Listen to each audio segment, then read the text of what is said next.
siamo comunque in un bel guaio. Mamma mia, tremendo, guarda. Hai letto però il giornale? Quando? Oggi? Sì. No, oggi no ancora. Cioè questo qui ha preso questo appartamento da una che l'ha lasciato in eredità al suo partito. Sì. E l'ha venduto, il valore era 2 milioni di euro. Sì. L'ha venduto per 67.000 euro praticamente a se stesso. Non è vero? Sì, e ci ha messo dentro o al fratello della moglie che ci abita. Il tutto a Monte Carlo, sì, attraverso una società offshore. No. E poi si riempie la bocca di parole come moralità e legalità. Sì. E poi adesso, e sai dove abita? No. Abita nella casa della sua compagna, sì, la casa che la sua compagna ha fottuto Gaucci, che gliel'aveva intestata per non farsela sequestrare dai creditori. Ma e poi quando ha finito le cose gliel'ha chiesta indietro, non gliel'ha più dato indietro. Ma sono i peggio, ma è il peggio lui, ma è il peggio, cioè ma è una cosa pazzesca, ma è una cosa pazzesca, uno schifoso.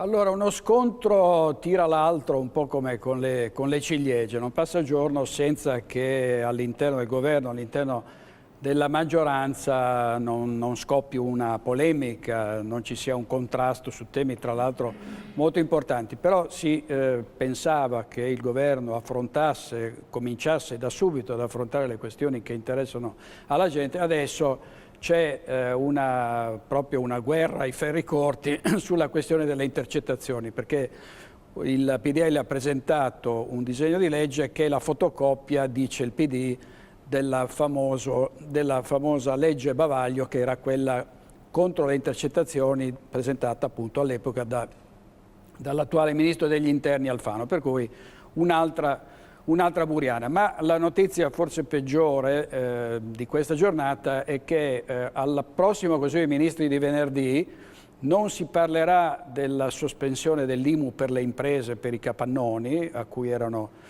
molto interessati tutti gli imprenditori, ma si parlerà solo della sospensione della prima rata dell'IMU. Quindi insomma tanta delusione, ma anche tanti contrasti interni all'esecutivo. Allora Maurizio Giomo, poi c'è Ivi e poi torniamo da Pietro Ruzzante. Ma io volevo fare un riassunto di quanto abbiamo sentito fino adesso, perché mi trovo d'accordo su tutto quello che è stato detto, nel senso che sia le intercettazioni sono un mezzo eccezionale, tecnologico, avanzato e abbastanza discreto, ma altrettanto sicuro in termini di risultati, e quindi per quanto mi riguarda è assolutamente un mezzo che si è rivelato utile. Mi dà infatti abbastanza da pensare che delle intercettazioni non si lamentino i cittadini normali, chiamiamoci normali, ma si lamenti una classe politica, soprattutto quando viene toccata lei stessa. Quindi mi domando se tutto questo cancan sia fatto ancora una volta per difendere degli interessi personali loro e del loro gruppo ristretto. E soprattutto fanno tutte queste discussioni rimandando problemi più gravi che riguardano tutto il resto del popolo. Allora, se il popolo gli ha, come si diceva prima, dato un mandato per fare un qualcosa, è quello di governare il paese, non di curare i loro semplici interessi. Se continuano a fare così, non discutendo un problema pesante sia per un semplice abitante sia per un imprenditore come è l'IMU, se intendono non affrontare le misure che servono per rilanciare l'economia e continuare a parlare di queste cose qua, togliamogli il mandato, perché sinceramente non mi serve qua, non mi servono là a fare quel lavoro se non mi danno delle risposte. Io se ho mandato qualcuno, ci ho dato un incarico, se lo pago, perché alla fine il loro stipendio viene fuori con le nostre tasse, se lo pago voglio che venga fatto questo lavoro. E su quest'onda qua ci ricolleghiamo anche al caso di Lonigo, come a tutti gli altri casi che purtroppo si sono verificati negli ultimi mesi, nell'ultimo anno nel Veneto, di suicidi di gente che ormai svuotata della propria dignità non vede altre vie d'uscita che offrirsi al gesto estremo, che è la cosa veramente più aberrante che si possa vedere. Sono d'accordo anche col sindaco quando dice che questa gente, tutti quanti, hanno bisogno di un messaggio, e questo ricalca esattamente tutto quello che abbiamo detto prima. Solo che mi perdoni, il semplice messaggio ormai potrebbe essere è prossimo tardi, cioè ci vogliono dei fatti che ridiano serenità, cioè il messaggio può non più bastare, nel senso che il messaggio... Maurizio Giomo. guardi- A parte le performance di Giuliano No. Ferrara, che comunque ce l'aveva con la Boccassini e parlava di intercettazioni. Insomma. Giustamente ognuno si esprime e cerca anche di farlo in maniera che la gente ne percepisca il senso, è anche Ma giocoso. in uno Stato veneto indipendente voi Guarda, avreste la vostra magistratura. Io stavo arrivando a questo perché stasera sento discorsi che, a prescindere dalle appartenenze politiche di tutti quanti, vengono dal cuore, parlano di buon senso e mi sono scritto frasi del tipo ristrutturazione, cambiamento del meccanismo istituzionale, rivedere il quadro istituzionale, i comuni sono morti, bisogna scrivere le regole. E io mi domando, ma guardate che si può fare questa cosa qua, la possiamo fare, noi abbiamo scritto un percorso come Indipendenza Veneta che prevede un referendum civile e democratico dove la gente può esprimere la propria opinione, quindi non stiamo inculcando né imponendo niente a nessuno, stiamo solo chiedendo che venga messo in moto un meccanismo che permette alla gente di dire quello che vuole fare della propria vita, del proprio territorio e soprattutto delle proprie risorse, perché quando, come giustamente diceva il sindaco, i trasferimenti sono stati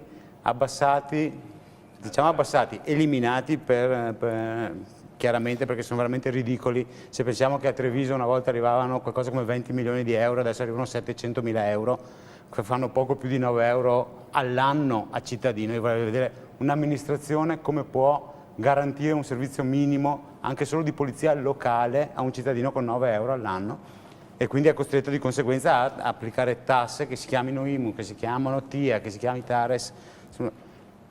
Non può fare altro.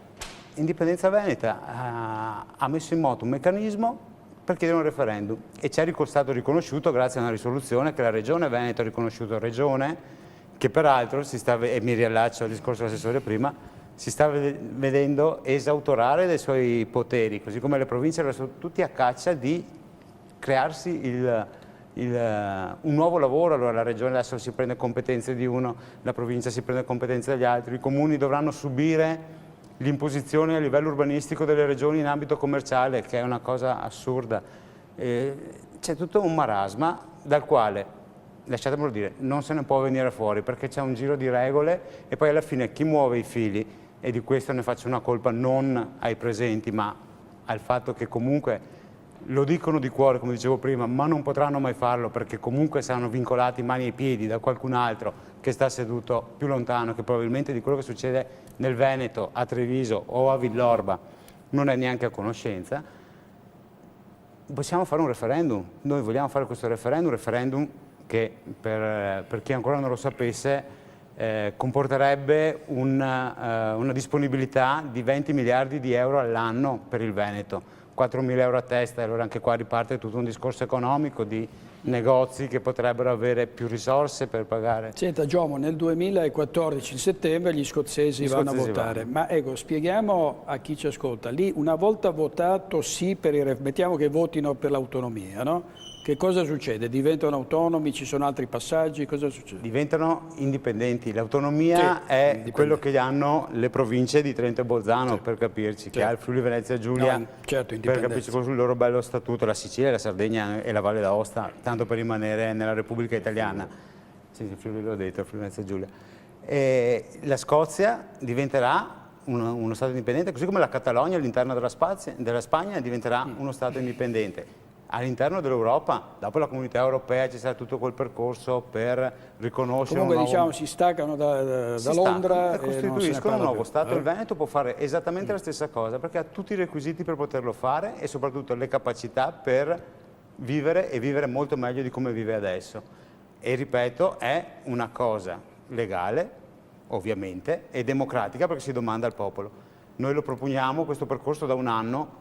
Io sono ancora qui, abbiamo fatto le nostre iniziative, abbiamo ottenuto i nostri risultati, stiamo aspettando che in Regione venga discussa la delibera per arrivare al referendum e al contempo è stata anche istituita una commissione regionale per studiare il referendum e sono qua, cioè non è venuto a prendermi nessuno, i signori Gentilini non sono venuti a trovarmi e a portarmi via con mandati o che altro, quindi vuol dire che la cosa non è sbagliata. Dà fastidio, questo siamo sicuramente d'accordo che dà fastidio perché c'è da rivedere tutto, però si ritorna alla possibilità di fare quella tabula rasa che qualcuno prima ha detto, cioè il sistema così com'è adesso per il Veneto non va più bene, potremmo andare, sfrecciare verso il futuro e siamo fermati, tirati indietro, affossati da qualcun altro che non si interessa più a noi.